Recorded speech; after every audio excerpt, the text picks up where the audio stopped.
A man is not your financial plan. So we often hear women are not interested in finance. They don't know a lot about finance. What do you think the real problem actually is? So women are actually fabulous money managers. Hmm. In India, they've been managing household budgets forever. When we get married, there is this hesitation. If we talk about money, we'll be considered money-minded. If we asked, where do we spend? How do we save? Who owns what? Those kind of questions might be judged. So what is Lakshmi doing differently? So one of the most popular features on our app is a money vision board. You guys talk to a lot of customers. You get a lot of feedbacks.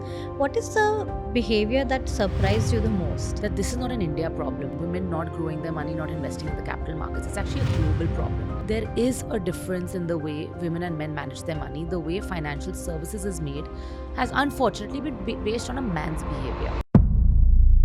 Today we have someone who has around 20 years of experience across industries. And now she is building Women First financial platform. Hi, I'm Abhishansa Mathur, founder and editor of Local Samosa. Join me in welcoming Riddhi Kanoria Dungarse, co-founder of Lakshmi app. Hi Riddhi, welcome for Women podcast. It's lovely having you here. Thank you so much for having us. How are you feeling today? How is the energy? Very excited. So I wanted to start beyond all the titles. Who is Riddhi? And what are you like today? Like how has the journey been? So I come from a family of two girls. So I think I grew up as a child who wanted to make sure her parents never missed having a boy. So what I started was as someone who wanted to prove and make my parents proud. Left the country, was the first girl in my family to leave the country at 17.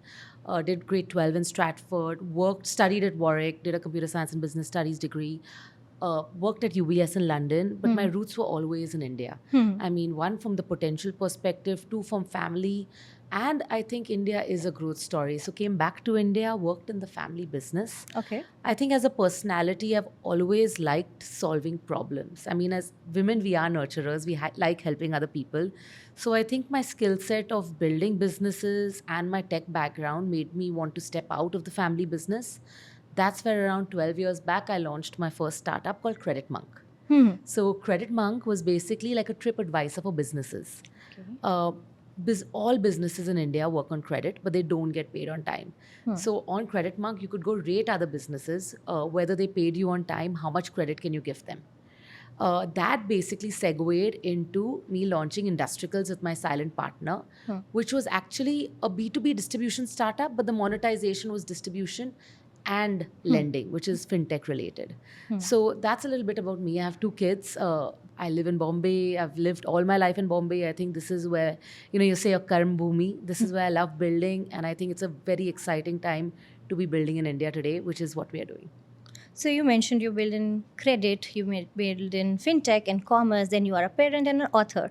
Which of these identities, show up most when you're building something? So I think I'm a builder at heart. I love solving problems. I love doing new things. I love building with people, which is where, I always tell people I spend more time with my partner and my team than I do with my own husband. And I think I thrive in that environment. So I think I'm a builder at heart, but I think after I became a parent, I changed as a person. Okay. You become a lot more empathetic. You become a lot more understanding, sometimes too empathetic. Yeah. So I would say a builder and a parent, a combination of the two is who I am at heart. So as you mentioned, you have built Industricals, Credit Monk. Looking back, was there always a pattern in what you wanted to build? Yeah, I think a couple of patterns actually. One, it should solve real world problems I understand. So, because I was from the B2B industry, I always understood how difficult it was for businesses when they weren't paid on time. Second, credit, huge gap in credit in India. A lot of people don't get loans because they lack credit history. So, building that out. And third, even in Lakshmi, as a woman, I think we all relate to the need to take charge of your money where equality is incomplete unless you have financial equality, and how you don't relate to platforms. So you need a platform built around what you need rather than, just an app that offers everything. So being a parent, how has this changed? Like, how do you think about money, security, long-term decisions, financial decisions? Yeah, I think you answered that question actually. I started thinking a lot more long term. I think it was a lot of today and what will make us happy today. But after children, you start thinking of the future, of their future, of how you want to live your life, because that's going to set the example for them. So I think just a lot more long-term thinking is what comes in once you have kids. So we often hear women are not interested in finance. They don't know a lot about finance. Finance is not their job, their role. That is a surface level assumption, if I may say. What do you think the real problem actually is? That's a great question. So in your house, who manages the household budgets? Like it's both of us for now. With your parents, your mother managed the household budget. Our mothers managed where the expenses went, and they always managed whether they had 5,000 or 50,000. They always managed to pay your school fees on time, made sure you had school shoes, made sure there was food on the table, made sure there was a medical emergency, there was money hidden in the cupboard. Right? So women are actually fabulous money managers. In India, they've been managing household budgets forever. They've also had hidden savings.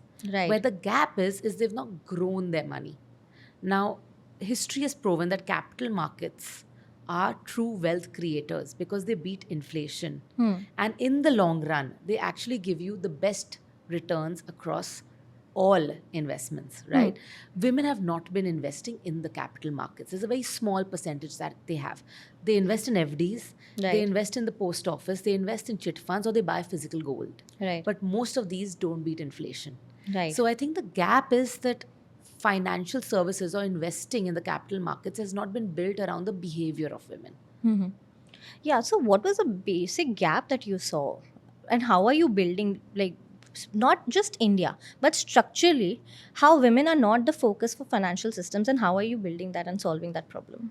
So great point. I think, recently in January, we went to Davos and everyone told us one thing, which was a surprising learning, that this is not an India problem. Women not growing their money, not investing in the capital markets. It's actually a global problem. Right. There is a difference in the way women and men manage their money. The way financial services is made has unfortunately been based on a man's behavior, not a woman's, which is why while all women have bank accounts now, they are not taking charge of their money. They're not planning their own financial security, and they're not growing their money. So Lakshmi was actually started by Preeti, who's ex-MD and one of the founders of Anand Rathi, right? They've had 2 IPOs, they have an NBFC. What she realized is women are not a part of that growth story. And the reason is financial services is not built around the behavior and preferences and needs of a woman. So that's when she actually stepped down as MD in 2020 and started with a Facebook community, right? First, we wanted to litmus test that is it just us who thinks women should manage their money, or are women also seeing the same gap and have the same desire? Right. Thousands of women joined that community organically by referrals, right? So it was very fast validation that women do want to take charge as long as they have something that works towards their goals and that they relate to. Right? That's how Lakshmi first started as a Facebook community. We got a lot of validation. We won one of the most largest and most impactful communities, Facebook communities of the world. And that's when we launched the Lakshmi app. So, if I go back to the community, what were you guys doing? Was it just education, awareness, or was it more? So there's a couple of things. One is, of course, there's literacy. We have money coaches, right? Actually, investing is really simple.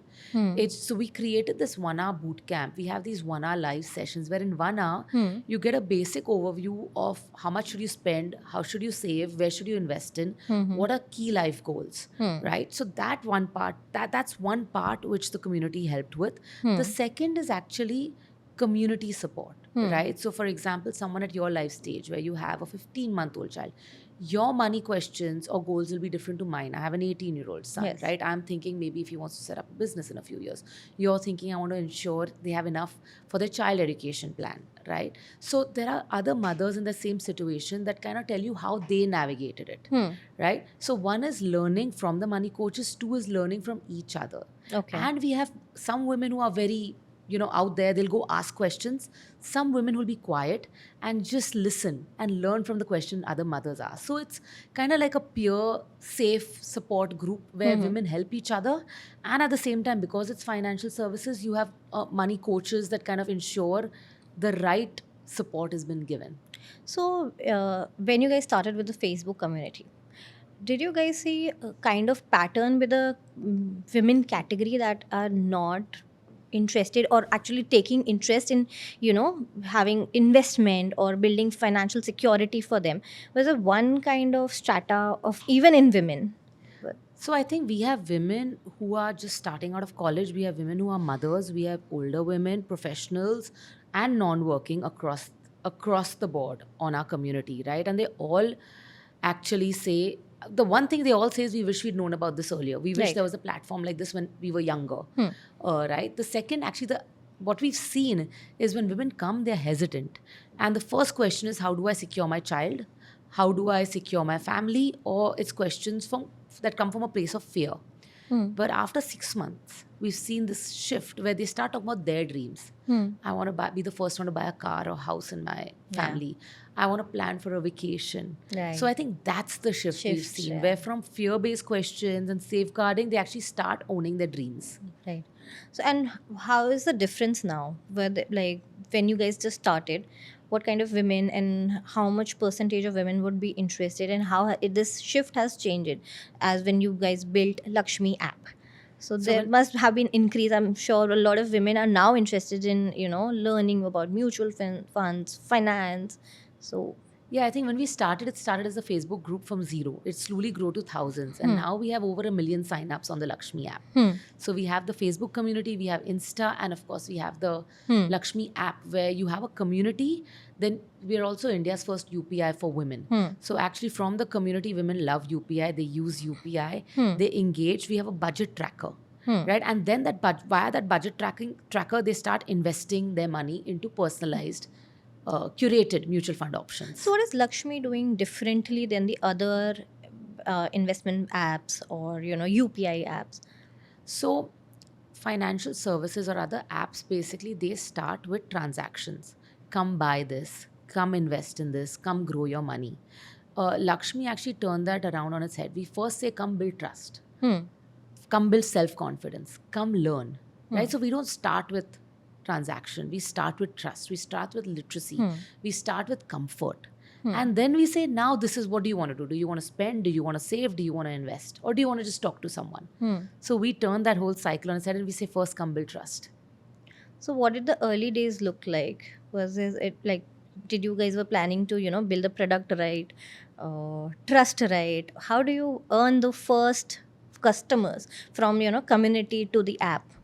So the early days were just talking to customers. Actually, Preeti spoke to thousands and thousands of women, right? Learned from them, what do they want? And in fact, today also, I would say it's very early days. We still talk to our customers personally.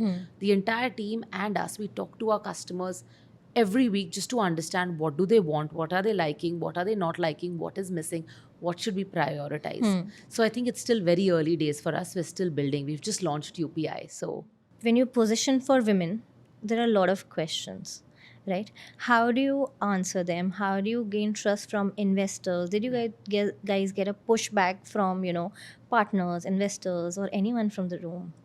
So yes, absolutely. I think initially when we started, there were a lot of questions on why is there a separate platform for women needed. That question has stopped now because Okay. clearly there is a gap. Women are not using financial platforms. Less than 20% of the audience in financial platforms are women. There is a clear need. Every woman says she does want to take charge, right? It's just the aspect of relatability.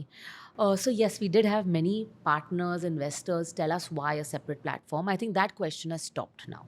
Great. So I think everyone understands why there is a separate platform for women needed.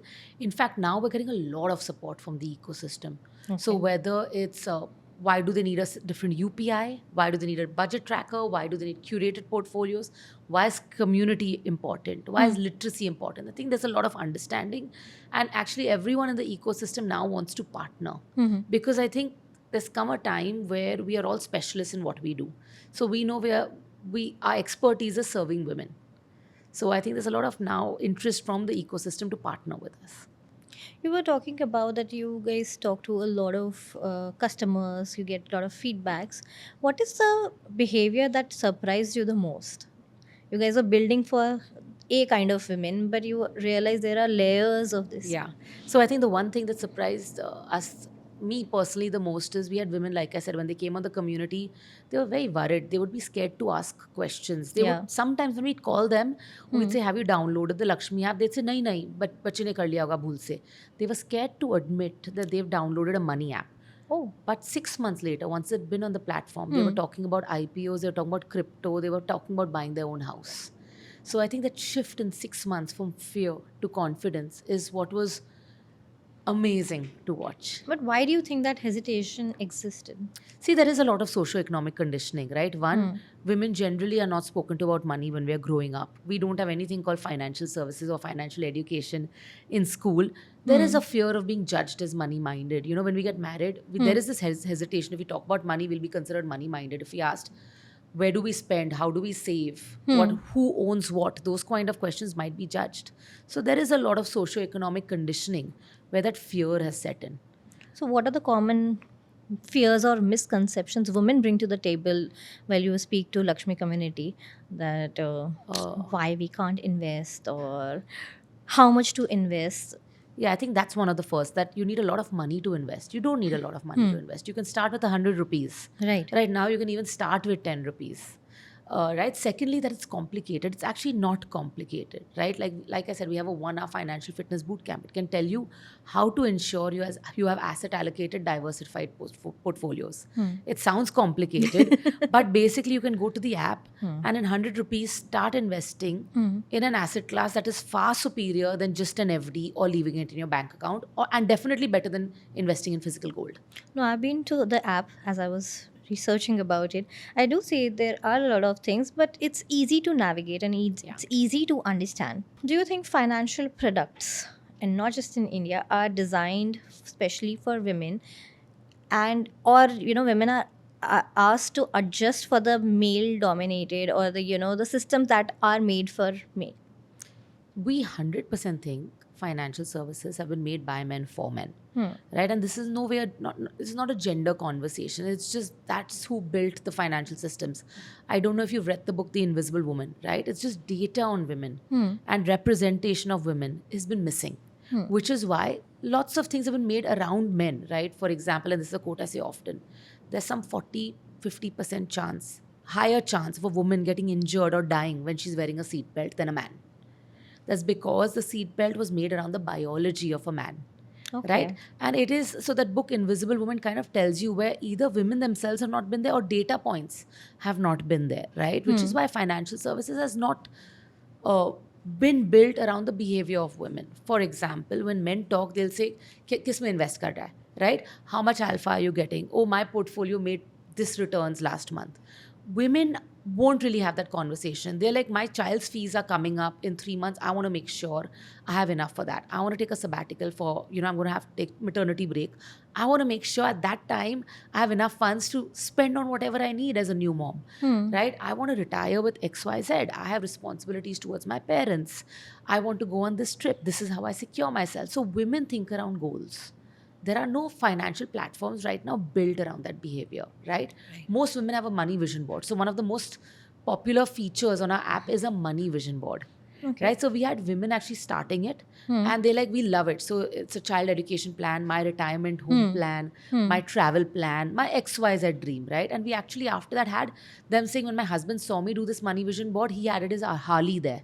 And now he's bought it. He's manifested and actually bought his own Harley with the Lakshmi Vision Board, right? But I don't think any other app has a money vision board currently.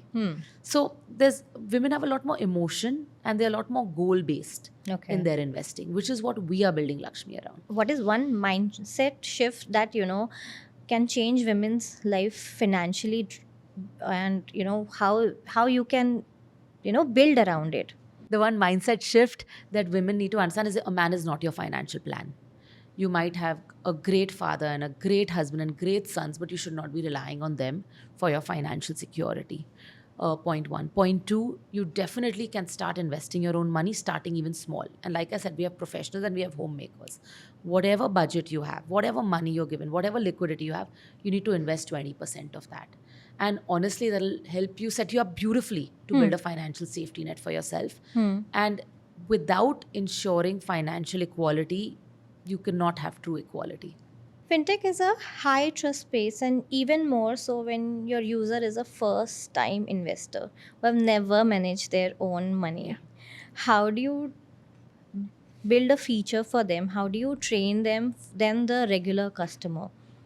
So I think this is a very important question for us, trust, right? And I think that's where Preeti and me have very complementary skill sets. So Preeti comes with decades of experience in financial services, right? She set up the commodities desk. She set up a company that's now the second company that's now had an IPO, right? So I think fintech is a highly regulated space, and the one thing we've always been clear on is we will not offer non-regulated products, Okay. right? So the first part of trust and safety comes from that. Just because crypto is doing well doesn't mean we are going to offer it on our platform. Right. Just because digital gold, for example, you can invest with 2 rupees on that, doesn't mean we're going to offer it. We'll offer gold mutual funds, Yeah. right? So the first step of trust building is we offer only regulated products.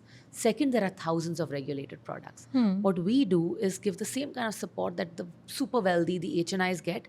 We give the same support, curate those portfolios, choose the top 10 and offer it on our app, right? Third, I think everything that comes from every team member knows our app needs to feel like a big hug, right? We don't want to go for trends, we don't want to go for gimmicks. What we're building is a long-term offering, right?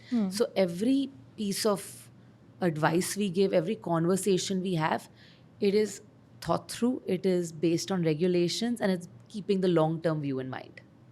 So you have enabled UPI payments. As you mentioned, it's quite recent, right? Yeah.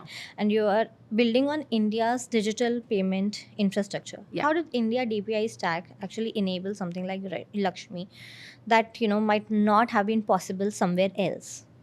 100%. I think the whole digital public infrastructure has been a game changer for India, right? First, in fact, bank accounts. Now, most women have bank accounts. I think that was also not the case 10 years back.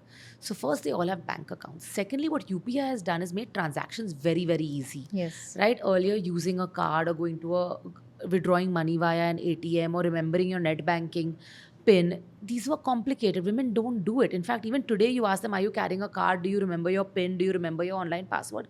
It's difficult. But now with UPI on their phone, it's just either a four-digit PIN and a biometric, and you're able to make payments. You're able to see where you're spending. On our budget tracker, you're able to see which categories you've spent in.